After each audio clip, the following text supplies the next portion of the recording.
अगला जो राजवंश है वो है चौहान राजवंश। उत्पत्ति के स्रोत अग्निकुंड सिद्धांत, चंद्रवरदायी, मुनोत नैंसी, सूर्यमल मिश्रण, जोधराज व और सिवाना।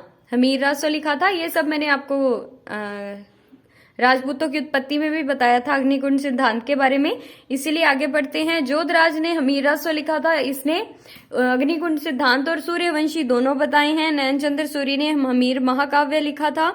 जानक भट्ट ने पृथ्वीराज विजय लिखा था, जिसमें चौहानों को सूर्यवंशी बताया है। चंद्रशेखर ने सुरजन चरित्र लिखा था, जिसमें चौहानों को सूर्यवंशी बताया है। ठीक है। बेगला अभिलेख था, बेदला वैसे, बेदला अभिलेख में भी चौहानों को सूर्यवंशी बताया गया है।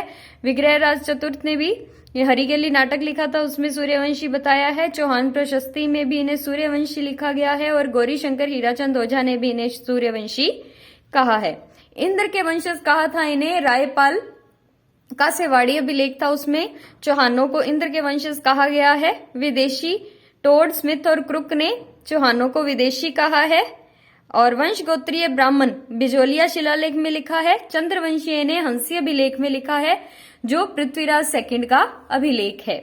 चौहानों की कुल 6 शाखाएं थी, जिनमें पहली है अजमेर, रणथंभौर, जालोर, सिरोही, बूंदी, कोटा। ठीक है। अब अजमेर के संस्थापक थे, जो मेन चौहान थे, वो थे वासुदेव चौहान। 551 में नींव रखी थी अजमेर में चौहान वंश की। फिर अजमेर की 2 शाखाएं थी, रणथंभौर और जालोर शाखा। रणथंभौर में जो रखी थी वो गोविंद राज ने रखी थी और जालोर में कीर्तिपाल चौहान ने रखी थी। अजमेर और रणथंभौर दोनों की जो कुल देवी है वो शाकंभरी माता है और जालोर की चौहानों की कुल देवी आशापुरा माता है। सिरोही में लुम्बा ने चौहानों की नींव रखी थी, ये देवड़ा चौहान थे। बूंदी कोटा में देवा हाड़ा ने रखी थी, ये हाड़ा चौहान थे। सबसे पहले पढ़ते हैं हम सांभर या शाकंभरी के चौहान। ठीक है। ये आप देख सकते हैं, ये जयपुर है अपनी कैपिटल, ये नागौर, ये अजमेर, इन तीनों के बीच में है सांभर। इस पूरे एरिया को स्पादलक्ष कहा जाता था, जो मूल स्थान कहलाता था चौहानों का। इसकी राजधानी थी नागौर, कहते हैं जिसे आज, इसके पुराना नाम था अही छत्रपुर। स्पादलक्ष की राजधानी थी अही छत्रपुर और यहाँ था पुष्कर। ठीक है। चौहानों की जन्मभूमि पूछे तो पुष्कर, मूल स्थान पूछे तो स्पादलक्ष। ठीक है। वासुदेव चौहान चौहानों का मूल पुरुष या संस्थापक। 551 में इसने नींव रखी थी। बिजोलिया शिलालेख में लिखा है कि वासुदेव चौहान ने सांभर झील का निर्माण किया था। चौहान प्रतिहारों के अधीन थे। ठीक है। अपने पढ़ चुके हैं कि नागभट्ट फर्स्ट के सामंत थे चौहान, और नागभट्ट सेकंड से अलग हुए थे। फर्स्ट के तो सामंत थे और सेकंड से ही अलग हुए थे। तो सेकंड से गुवक चौहान अलग हो गया था, अधीनता को समाप्त किया था। नागभट्ट सेकंड ने गुवक को वीर राजा की उपाधि दी थी। गुवक ने हर्षनाथ मंदिर का निर्माण कराया था, वहां पे इन्हें सूर्यवंशी लिखा गया है। तो चंदन राय की पत्नी थी आत्म प्रभा पुष्कर में महादेव मंदिर में प्रतिदिन 1000 दीपक जलाती थी। जब हम पढ़ रहे थे तब जब सर ने हमें ये लिखाया था कि चंदन राय पत्नी थी आत्म प्रभा, पुष्कर में महादेव के मंदिर में प्रतिदिन 1000 दीपक जलाती थी, तो हमने क्वेश्चन पूछा राजा कुछ नहीं करता था, तो सर ने कहा था नहीं, वो दीपक बुझाता था। तो इस बात से हो सकता है आपको ये चंदन प्रभा याद रह जाए। उसके बाद है विग्रह राज द्वितीय।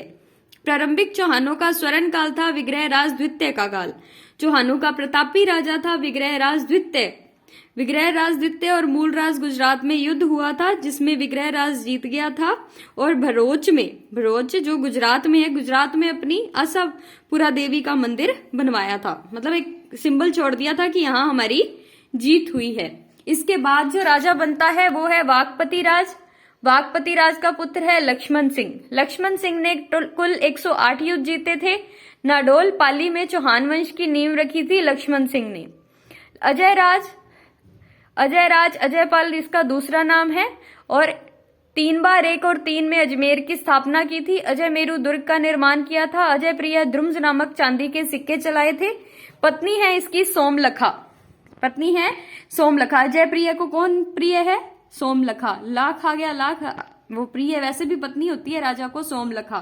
गजनी के मुसलमानों को इसने परास्त किया था। जैन धर्म का अनुयायी था अजयराज। ये इंपॉर्टेंट है क्योंकि जैन धर्म की 2 शाखाएं बट गई थी, श्वेतांबर और दिगंबर। इन दोनों में शास्त्रार्थ हुआ था, जिसका अध्यक्ष अजयराज को बनाया गया था। मतलब ये बहुत ज्यादा ज्ञान रखता था जैन धर्म के बारे में। कौन? अजयराज चौहान। पाचारू मंदिर में स्वर्ण कलश भेंट किए थे। अर्नोराज या अन्ना जी का टाइम है 11:33, 11:55। देखो सर सारी चीजें 11 से डिवाइडेड हैं। 1134 में अर्नोराज ने युद्ध किया था सिद्धराज गुजरात के साथ। ठीक है, 34 में, 33 में राजा बना, 34 में युद्ध करता है अर्नोराज सिद्धराज गुजरात के साथ, और सिद्धराज अपनी बहन कांचन देवी का विवाह अर्नोराज के साथ कर देता है। पुनः सिद्धराज युद्ध करता है अर्नोराज के साथ। इस बार उन्होंने पुत्री देवल देवी का विवाह भी अर्नोराज के कर दिया, मतलब हुआ भतीजी, एक ही हस्बैंड है उनका। इनमें के रिश्तों में मत जाना, तब ऐसे चलता था। और सिद्धराज ने गोद लिया था एक पुत्र कुमारपाल। पुत्री देवल देवी और कुमारपाल जो भाई बहन है आपस में एक बार छेड़छाड़ी में देवल देवी ने कह दिया कि आ जाओ फिर मेरे पति से युद्ध करके दिखाओ। अर्नोराज और कुमारपाल के बीच में फिर युद्ध होता है। अब कुमारपाल जीतता है और अर्नोराज अपनी बेटी जलहन देवी का विवाह कुमारपाल से कर देता है।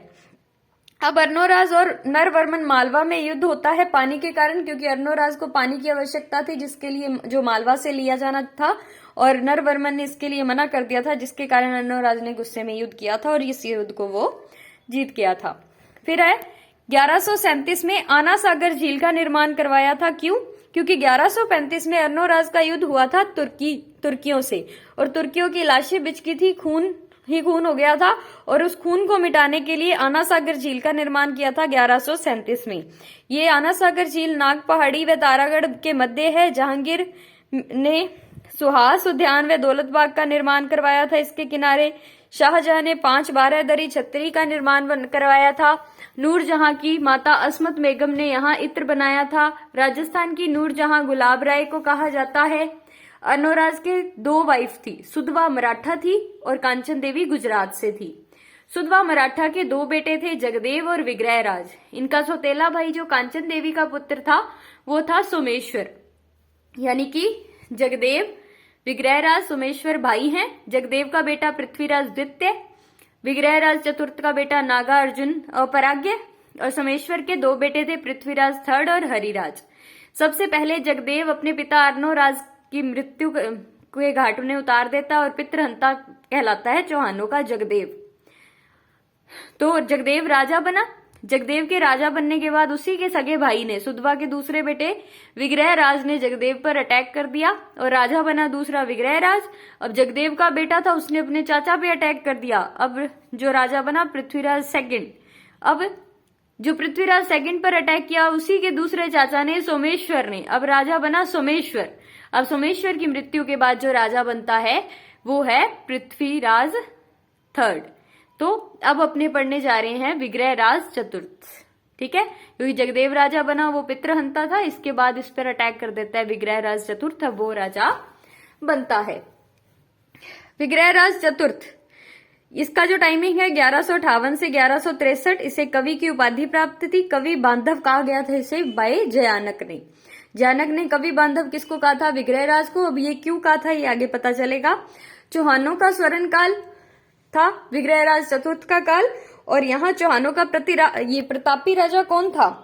प्रतापी राज विग्रहराज सेकंड। प्रारंभिक चौहानों का स्वर्ण काल, कहीं भी आज स्वर्ण काल में विग्रहराज आएगा, लेकिन अगर ये एक्स्ट्रा वर्ड लगा दे कि प्रारंभिक चौहानों का, तो सेकंड लगा देना। अगर सीधा पूछ ले चौहानों का स्वर्ण काल तो विग्रहराज चतुर्थ हो जाएगा। संस्कृत भाषा हैरी के लिए नाटक लिखा था। इसका जो आधा भाग है ब्रिस्टल इंग्लैंड में राजा राम मोहन राय के स्मारक पर लिखा गया और आधा 2.5 दिन के झोंपड़े पर। इसीलिए इसे जयानक ने कवि बांधव की उपाधि दी थी। विग्रहराज का युद्ध हुआ था तोमर वंश के साथ दिल्ली में, और जिसमें विग्रहराज विजेता रहा था, इसलिए दिल्ली पर अधिकार कर लिया था विग्रहराज चतुर्थ ने। और विग्रहपाल और कुमारपाल चालुक्य के बीच में क्या होता है? युद्ध होता है, जिसमें विनर रहता है विग्रहपाल।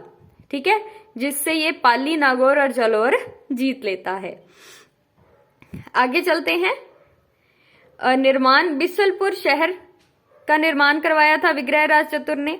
बिसलपुर बांध, बिसलपुर झील, विग्रह विसल बजाता था, विग्रहराज चतुर्थ विसल बजाता था।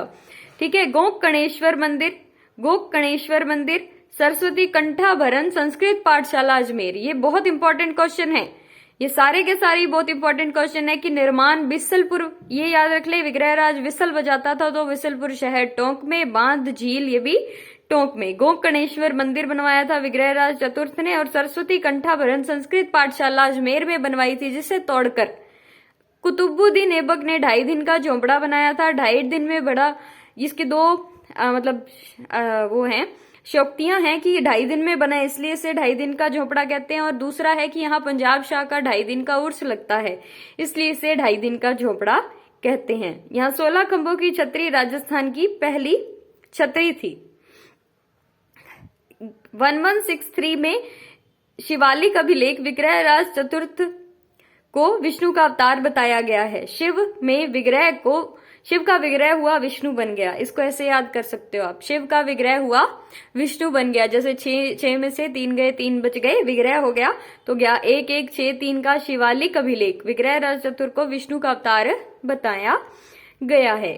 किलहौर ने विग्रहराज चतुर्थ को भाव बुद्धि में कालिदास की होड़ कर सकता है ये बोला था।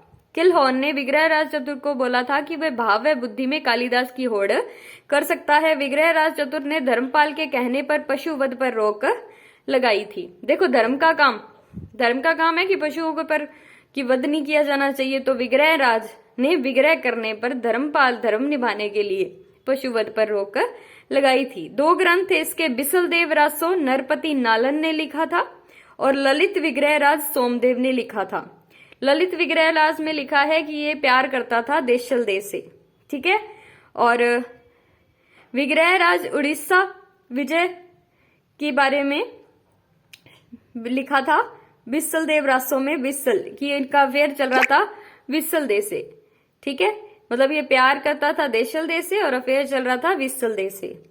और पृथ्वीराज सेकंड हांसी अभिलेख में प्रशासक था, इसका कलहन गुहील मामा था। पृथ्वीराज सेकंड हांसी अभिलेख में लिखा है कि ये चंद्रवंशी था, इसका प्रशासक था किलहन गुहील, क्योंकि ये छोटा होगा उसका प्रशासक था किलहन गुहील जो इसका मामा था। और पत्नी थी इसकी सुहावा दे, रूठी रानी के नाम से ये प्रसिद्ध है। मेनाल में सुहेश्वर मंदिर बनवाया था इसने, क्योंकि सुहावा इसकी पत्नी का नाम था पृथ्वीराज सेकंड की। ये आपने पहले भी पढ़ चुके हैं कि इसमें चंद्रवंशी कहा गया इसको। आगे है सोमेश्वर चौहान।